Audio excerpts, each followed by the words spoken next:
정확한 기록이 남아있는 조선시대 유배인물 700명. 그중 가장 많은 사람들이 유배를 갔던 곳, 전라남도.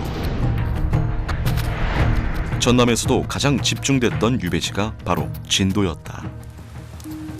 유배자들 중 상당수는 정치적 대립과 권력 다툼에 의해 희생된 왕족과 귀족, 양반이었고, 뛰어난 학문과 예술 소양을 가진 그들의 유입은 변방의 섬 진도를 변화시켰다.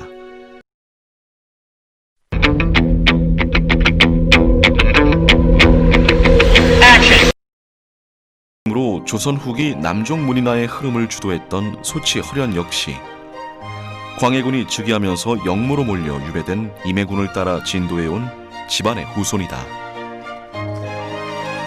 어려서부터 그림 그리기를 좋아해 늘상 무언가를 쓰고 그렸던 허련은 28세가 되는 해 인생에서 중요한 변화의 계기를 맞는다.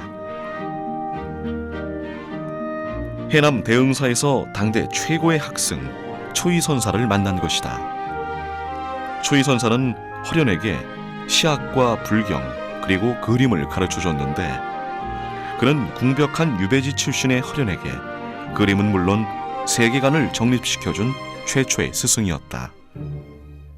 그의 허련은 초이선사의 소개로 고산 윤선도의 고택인 해남 노구당으로 가 윤선도의 증손이자 조선시대 최고의 자화상을 남긴 화가 공제 윤두서의 그림첩을 보게 된다. 조선시대 천재 화가로 불렸던 공제 윤두서. 그의 그림을 본 허련은 며칠 동안 먹고 자는 것을 잊을 정도로 감탄했다. 이후 허련은 공제 화첩을 빌려 몇 달간 이를 모사하는 데 힘을 쏟는다.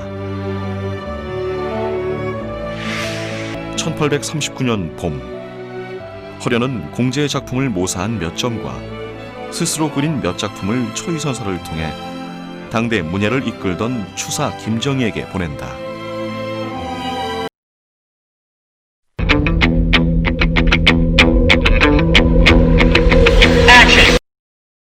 보는 눈이 까다롭기로 이름났던 김정희지만 허련의 그림을 보고는 깜짝 놀라며 바로 그에게 한양으로 올라오라고 권한다. 당대 최고의 서예가이자 화가였던 추사 김정희. 그는 조선시대 남중화 흐름의 중심에 있었다. 그를 읽는 선비, 즉 문인이 그린 그림을 뜻하는 남중화는 그린 이의 사상과 철학 등 내면 세계를 중시하는 그림이다.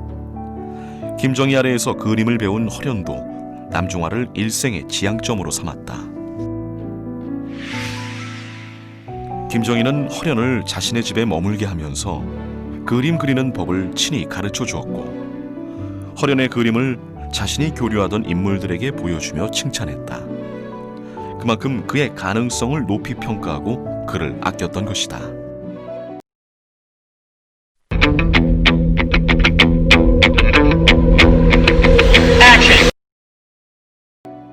당대 19세기에 추사 김정희가 가장 인정했던 화가가 바로 소치 허련이라고 할 수 있습니다.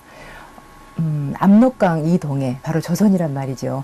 조선 땅에서 소치보다 나은 사람이 없다. 소치가 제일이다고 평가를 했었고요. 또 거기에 덧붙여서 나보다 낫다라고까지 할 정도면, 추사 김정희가 그 정도로 인정을 했다면 당대 최고 인정받은 화가라고 할 수 있습니다. 허련에게 김정희는 최고의 스승이었고, 김정희에게 역시 허련은 특별한 제자였다. 김정희가 제주도로 유배됐을 때 허련은 3번이나 제주를 찾아 1년이 훌쩍 넘는 기간 동안 스승을 지척에서 모시며 유배 생활을 도왔다. 수많은 김정희의 제자 가운데 여러 차례 험난한 백길을 건너 제주까지 찾아와 오랜 기간 스승을 모신 이는 허련뿐이었다. 김정희의 인정은 지역 출신의 허련이 보수적인 중앙화단에서 인정받는 밑거름이 됐다. 당시 허련은 당대 화가로서의 최고의 영예인 임금 앞에서 직접 그림을 그려 바치는 영광을 누리기도 한다. 당시 평민으로서 임금님 앞에서 평복으로 그림을 임금님을 배할할 수는 없거든요. 그래서 특별히 임금님께서 묵과 시험을 합격을 시킵니다. 두 번에 걸친 묵과 시험에 급제를 한 후에 관복을 착용을 하고 임금님 머전에서 헌종이 쓰시던 붓과 벼루를 빌어서 세 차례나 그림을 그려 바칠 만큼 헌종 임금으로부터도 총애를 받습니다. 그러한 화가는 아마 조선을 통틀어서 아마 없었다고 볼 수 있습니다.